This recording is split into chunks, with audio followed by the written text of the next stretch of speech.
In the bleak nightmare of the 41st millennium, most heroes are corpses or madmen performing deeds of lesser evil. But there is one who could unite the disparate factions of humanity. Out of all the Primarchs created by the Emperor of mankind, only one stands outwardly vigil over the fractured Imperium of M41. For while the Lion and others may be slowly returning to the galaxy of 40K, it is the avenging sun, Roboute Guilliman, who stands poised to fight back against the dying of the light and lead the Imperium into a new golden age.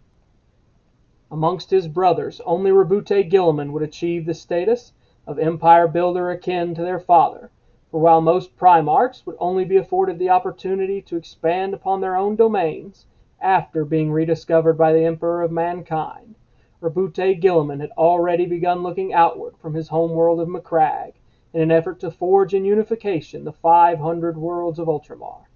This stellar empire within the Imperium spanning eastern fringes was not only conquered, but developed with educated populations, efficient governments, and thriving interplanetary economies.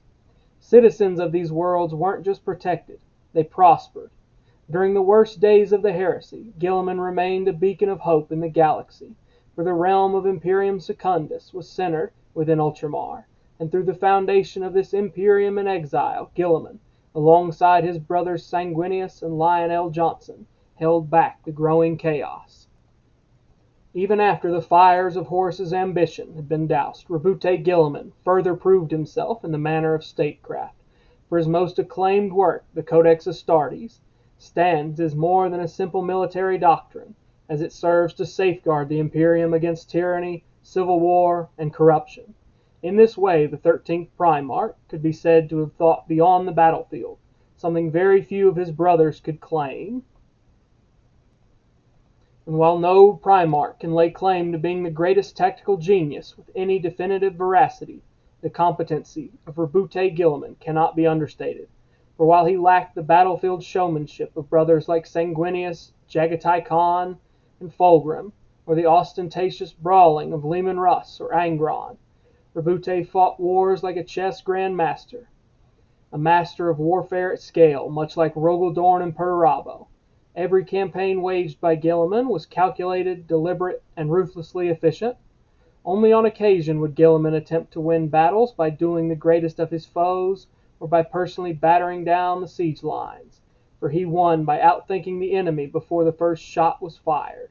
Yet while Perturabo grew disillusioned, first with the Imperium, and then with the ruinous powers into which his allegiance to Horus Lupercal had seen him drawn, and while Rogaldorn became bogged down with the defensive fortifications of the throne world, Roboute Guilliman was allowed to continue expanding upon his victories, to such an extent that only the War Master and first found son of the Emperor, Horus Lupercal, could be said to have matched Guilliman in a raw strategic success.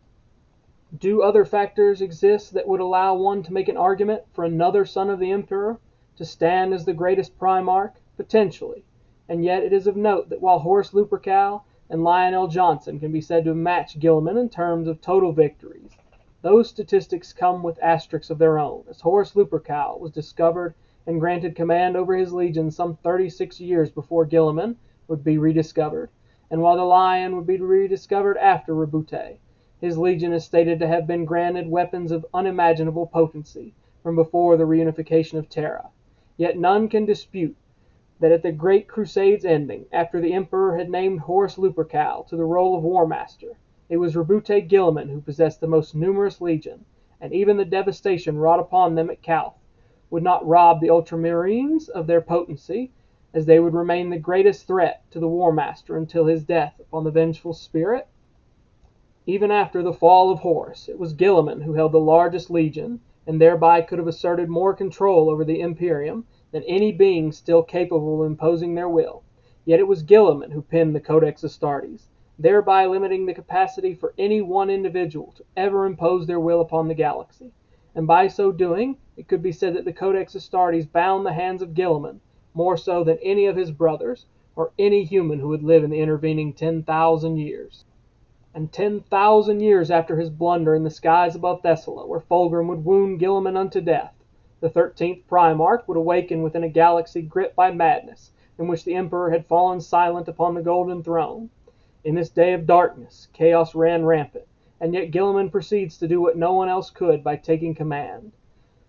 Making from Macragge for Tara, Roboute Guilliman would be granted an audience with his father, after which he would be declared Lord Commander and Imperial Regent, and thereafter he launched the Indomitous Crusade in an attempt to stabilize the Imperium. In so doing, the 13th Primarch begins the long efforts towards reintroducing a level of sanity into a galaxy ruled by dogma and paranoia, fighting not only demons but the entire theocratic system that has taken over in his absence. He leads this endeavor alongside the Primaris Marines, a brainchild shared between Guilliman and Belisarius Cawl in an effort that surpasses defense and dwells within the bounds of reclamation of humanity's right to mastery over the stars. All the while, the avenging sun faces the crushing weight of expectations, betrayal, and existential despair. Yet despite the burdens he is forced to endure, Guilliman does not succumb to the feelings of pride, rage, or despair that have afflicted his brothers. In this manner, Guilliman represents the rarest virtue seen within the 40K universe, that being pragmatism. The avenging sun is not blinded by faith or emotion, and thus he sees the Imperium for what it is, that which he describes as a bloated corpse propped up by fanaticism. Nevertheless, he fights to save it for the sake of the dream that was once shared by father and son. What further sets Guilliman apart from his brothers is that he doesn't just build or fight, he feels human emotion. He's not just a Primarch, he's a human soul writ large. Guilliman doesn't see himself as a god, and is utterly disgusted by the ecclesiarchy's worship of his father. He argues with priests and questions the Imperium for which he fights, while mourning the version of his father's Imperium which has been lost. This is the tragedy of Guilliman, that he alone stands poised to balance the Imperium upon the precipice against which it stands, and until the lion makes his grand return to the universe at large, Guilliman bears this weight alone. As one goes through his story, they'll find that Guilliman's inner monologues reveal a soul grappling with hope in a hopeless age. He questions the Emperor's lies, the Inquisition's dogma, and the Mechanicus' secrecy, all while stuck in the precarious position of attempting to appease those who hold sway, so as to avoid the Empire falling further into disarray of civil strife. Guilliman does this where he believes in the dream of humanity, much as his father did. In a galaxy of rage, madness, and horror, Guilliman represents the one thing the Imperium desperately lacks: reason. In this manner, the words of Cor Phaeron, as they were spoken to Lorgar Aurelian in The First Heretic by Aaron Dembski Boughton, ring true. For Guilliman is the Emperor's echo, heart and soul, and now that all else has gone wrong, it is Guilliman who stands as the heir to the Empire. And while he may not be the most beloved, in-universe or out, or the most powerful, and far from being the most tragic, Roboute Guilliman stands as the most vital of his brothers to the Imperium, both in the days of 30K and 40K. Through fortune and circumstance, the avenging sun didn't fall to chaos, nor did he fade into myth. Instead, he stood back up after everyone else had fallen. In the grim darkness of the far future, there is only war, but thanks to Guilliman, there is still hope. That's why he's not just the greatest Primarch. He might be the last great hero the Imperium has left. If you enjoyed this dive into Roboute Guilliman's legacy, and made it this far, you're clearly a fellow servant of the Imperium, or at least curious about it. Please hit like, subscribe, and comment below. Tell me, who is your favorite Primarch and why? Tell me why you believe I'm wrong. And until next time, the Emperor protects.